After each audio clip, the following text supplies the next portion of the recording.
ನಮಸ್ಕಾರ ಎಲ್ಲರಿಗೂ ಸಾಲ್ಯಾ home made recipe ಚಾನಲ್ಗೆ ಸ್ವಾಗತ. ಇವತ್ತಿನ ರೆಸಿಪಿ ಬಂದುಬಿಟ್ಟು ರುಚಿಯಾಗಿ ಗ್ರೀನ್ ಮಟನ್ ಚಾಪ್ಸ್ ಮನೆಯಲ್ಲೇ ಹೇಗೆ ಮಾಡೋದನ್ನು ನೋಡೋಣ ಬನ್ನಿ. ನಾನಿಲ್ಲಿ 1 kg ಮಟನನ್ನು ತೊಗೊಂಡಿನಿ. ಈ ರೀತಿ ಚಿಕ್ಕದಾಗಿ ಪೀಸ್ಗಳನ್ನು ಮಾಡಿ ತೊಗೊಂಡಿನಿ. ಇದನ್ನು 2 ರಿಂದ 3 ಸಲ ಚೆನ್ನಾಗಿ ತೊಳೆದ್ಬಿಟ್ಟು ತೊಗೊಂಡಿನಿ. ಈಗ ಇದಕ್ಕೆ ಮಸಾಲೆಯನ್ನು ರೆಡಿ ಮಾಡ್ಕೊಳ್ಳೋಣ. ಒಂದು ಹಾಫ್ ಬೌಲಷ್ಟು ನಾವು ಮೊಸರನ್ನು ತೊಗೊಳ್ಳೋಣ. ಅರ್ಧ ಸ್ಪೂನಷ್ಟು ನಾವು ಅರಿಶಿನ ಪೌಡ್ರನ್ನು ತೊಗೊಳ್ಳೋಣ. 1 ಸ್ಪೂನಷ್ಟು ನಾವು ರುಚಿಗೆ ತಕ್ಕಷ್ಟು ಉಪ್ಪನ್ನು ಸೇರಿಸ್ಕೊಳ್ಳೋಣ. 1 ಸ್ಪೂನಷ್ಟು ಧನಿಯಾ ಪೌಡ್ರನ್ನು ಹಾಕ್ಕೊಳ್ಳೋಣ. ಅರ್ಧ ಸ್ಪೂನಷ್ಟು ನಾವು ಮಟನ್ ಮಸಾಲನ್ನು ಹಾಕ್ಕೊಳ್ಳೋಣ. 1 ಸ್ಪೂನಷ್ಟು ನಾವು ಜೀರಿಗೆ ಪೌಡ್ರನ್ನು ಹಾಕ್ಕೊಳ್ಳೋಣ. 2 ಸ್ಪೂನಷ್ಟು ನಾವು ಶುಂಠಿ ಬೆಳ್ಳುಳ್ಳಿ ಪೇಸ್ಟನ್ನು ಹಾಕ್ಕೊಳ್ಳೋಣ. ಇದೆಲ್ಲ ಹಾಕಿದ ನಂತರ ಎಲ್ಲವನ್ನು ಚೆನ್ನಾಗಿ ಮಿಕ್ಸ್ ಮಾಡ್ಕೊಳ್ಳೋಣ. ಸ್ವಲ್ಪನೇ ಲಂಪ್ಸ್ ಇಲ್ಲಾರ್ದಂಗೆ ಚೆನ್ನಾಗಿ ಮಿಕ್ಸ್ ಮಾಡ್ಕೋಬೇಕು. ನೋಡ್ತಾ ಇರ್ಬೋದು, ಮಸಾಲೆ ಎಲ್ಲ ಮಿಕ್ಸ್ ಮಾಡ್ಕೊಂಡಾಗಿದೆ. ಈಗ ಮೊದಲೇ ತೊಳೆದಿಟ್ಟಂತಹ ಮಟನನ್ನು ಇದಕ್ಕೆ ಸೇರಿಸ್ಕೊಳ್ಳೋಣ. ಮಟನ್ ಹಾಕಿದ ನಂತರ ಇದನ್ನು ಚೆನ್ನಾಗಿ ಕೈಯಿಂದ ಮಿಕ್ಸ್ ಮಾಡ್ಕೋಬೇಕು. ಈ ರೀತಿ ಕೈಯಿಂದ ಮಿಕ್ಸ್ ಮಾಡೋದ್ರಿಂದ ಮಸಾಲೆ ಎಲ್ಲ ಚೆನ್ನಾಗಿ ಮಟನ್ಗೆ ಅಂಟ್ಕೊಳ್ಳುತ್ತೆ. ನೋಡ್ತಾ ಇರ್ಬೋದು, ಯಾವ ರೀತಿ ನಾನು ಮಿಕ್ಸ್ ಮಾಡಿನಲ್ಲ ಆ ರೀತಿ ನೀವು ಮಿಕ್ಸ್ ಮಾಡ್ಕೋಬೇಕು. ಈಗ ಇದನ್ನು 1 ತಾಸಷ್ಟು ಮಟನನ್ನು ಮ್ಯಾರಿನೇಟ್ ಮಾಡೋಕ್ಕೆ ಇಟ್ಕೊಳ್ಳೋಣ. ಉಳಿದಂತಹ ಮಸಾಲೆನ ರೆಡಿ ಮಾಡ್ಕೊಳ್ಳೋಣ. ಈಗ ಒಂದು ಮಿಕ್ಸರ್ ಜಾರನ್ನು ತೊಗೊಳ್ಳೋಣ. ಅದಕ್ಕೆ ಸ್ವಲ್ಪ ಪುದೀನವನ್ನು ಸೇರಿಸ್ಕೊಳ್ಳೋಣ. 1 ಹಿಡಿಯಷ್ಟು ಇದಕ್ಕೆ ಕೊತ್ತಂಬರಿ ಸೊಪ್ಪನ್ನು ಹಾಕ್ಕೊಳ್ಳೋಣ. ಒಂದು 7 ರಿಂದ 8 ಮೆಣಸಿನಕಾಯನ್ನು ಇದಕ್ಕೆ ಸೇರಿಸ್ಕೊಳ್ಳೋಣ. ನೀವು ಜಾಸ್ತಿ ಖಾರ ತಿಂದರೆ ಜಾಸ್ತಿನೂ ಹಾಕೋಬಹುದು. ಒಂದು ಸ್ವಲ್ಪ ಹಸಿ ಕೊಬ್ಬರಿಯನ್ನು ಇದಕ್ಕೆ ಸೇರಿಸ್ಕೊಂಡ್ಬಿಟ್ಟು ಚೆನ್ನಾಗಿ ನುಣ್ಣಗೆ ಪೇಸ್ಟ್ ಮಾಡ್ಕೊಂಬರೋಣ. ನೋಡ್ತಾ ಇರ್ಬೋದು, ಇದನ್ನು ಪೇಸ್ಟ್ ಮಾಡ್ಕೊಂಡಾಗಿದೆ ಅಂತ. ನೋಡಿ ಎಷ್ಟು ಚೆನ್ನಾಗಿ ಗ್ರೀನ್ ಕಲರ್ ಬಂದಿದೆ ಅಂತ. ಜಾಸ್ತಿ ನಾವು ಕೊತ್ತಂಬರಿ ಸೊಪ್ಪನ್ನು ಹಾಕೋದ್ರಿಂದ ಗ್ರೀನ್ ಕಲರ್ ಬರುತ್ತೆ.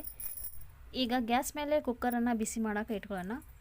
ಒಂದು ಸ್ವಲ್ಪ ಎಣ್ಣೆಯನ್ನು ಇದಕ್ಕೆ ಸೇರಿಸ್ಕೊಳ್ಳೋಣ. ಎಣ್ಣೆಯು ಕಾದ ನಂತರ ಇದಕ್ಕೆ ಸ್ವಲ್ಪ ಗರಂ ಮಸಾಲೆನ ಹಾಕೊಳ್ಳೋಣ. 2 ಏಲಕ್ಕಿ, ಒಂದು 4 ರಿಂದ 5 ಲವಂಗ, 1 ಪಲಾವ್ದ ಎಲೆ, ಒಂದು ಸ್ವಲ್ಪ ಚಕ್ಕೆ, ಸ್ವಲ್ಪ ಸಾಜೀರವನ್ನು ಹಾಕ್ಕೊಳ್ಳೋಣ. ಹಾಕಿದಂತಹ ಮಸಾಲೆ ಎಲ್ಲ ಆಯಿಲಲ್ಲಿ ಚೆನ್ನಾಗಿ ಫ್ರೈ ಮಾಡ್ಕೋಬೇಕು. ಮಸಾಲೆ ಎಲ್ಲ ಫ್ರೈ ಆದ ನಂತರ 2 ಈರುಳ್ಳಿಯನ್ನು ಸ್ಲೈಸಾಗಿ ಕಟ್ ಮಾಡಿ ಇದಕ್ಕೆ ಸೇರಿಸ್ಕೊಳ್ಳೋಣ. ಈರುಳ್ಳಿಯನ್ನು ಹಾಕಿದ ನಂತರ ಇದನ್ನು ಸಹ ಚೆನ್ನಾಗಿ ಆಯಿಲಲ್ಲಿ ಫ್ರೈ ಮಾಡ್ಕೋಬೇಕು. ಈರುಳ್ಳಿಯ ಕಲರ್ ಚೇಂಜ್ ಆಗುವ ತನಕ. ಈ ಗ್ರೀನ್ ಮಟನ್ ಚಾಪ್ಸು ಮುದ್ದೆಗೆ, ಚಪಾತಿಗೆ, ದೋಸೆಗೆ ಒಳ್ಳೆ ಕಾಂಬಿನೇಷನ್ ಆಗಿರುತ್ತೆ. ಈ ರೀತಿ ನಾವು ಮನೆಯಲ್ಲಿ ಮಾಡ್ಕೊಂಡು ತಿನ್ನಬಹುದು. ಈಗ ಹಾಕಿದಂತಹ ಈರುಳ್ಳಿಯ ಕಲರ್ ಚೇಂಜ್ ಆಗಿದೆ. ಈಗ ಮೊದಲೇ ಮ್ಯಾರಿನೇಟ್ ಮಾಡಿಟ್ಟಂತಹ ಮಟನನ್ನು ಇದಕ್ಕೆ ಸೇರಿಸ್ಕೊಳ್ಳೋಣ.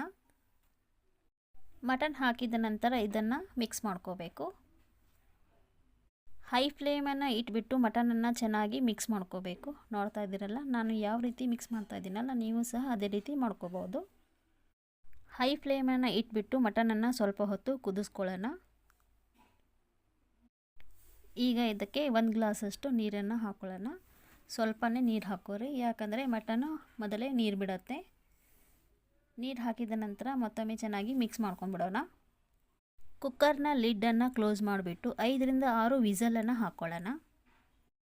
ನೋಡ್ತಾ ಇದ್ದೀರಲ್ಲ, 5 ರಿಂದ 6 ವಿಸಲ್ ಆಗಿದೆ ಅಂತ ಕುಕ್ಕರ್ನ ಲಿಡ್ಡನ್ನು ಓಪನ್ ಮಾಡಿಬಿಟ್ಟು ಇದನ್ನು ಮಿಕ್ಸ್ ಮಾಡ್ಕೊಳ್ಳೋಣ. ನೋಡಿ ಮಟನು ಎಷ್ಟು ಚೆನ್ನಾಗಿ ಬೆಂದಿದೆ ಅಂತ. ಈ ರೀತಿ ಮಟನ್ ಚೆನ್ನಾಗಿ ಬೆಂದಿರಬೇಕು, ಅಂದಾಗಲೇ ಮಟನ್ನು ರುಚಿ ಚೆನ್ನಾಗಿ ಬರುತ್ತೆ. ನೋಡ್ತಾ ಇದ್ದೀರಲ್ಲ, ಮಟನ್ ಎಷ್ಟು ಚೆನ್ನಾಗಿ ಬೆಂದಿದೆ ಅಂತ. ಈಗ ಇದನ್ನು ಸೈಡಿಗೆ ಇಟ್ಬಿಟ್ಟು ಗ್ಯಾಸ್ ಮೇಲೆ ಮತ್ತೊಂದು ಪಾತ್ರೆಯನ್ನು ಬಿಸಿ ಮಾಡೋಕ್ಕೆ ಇಟ್ಕೊಳ್ಳೋಣ.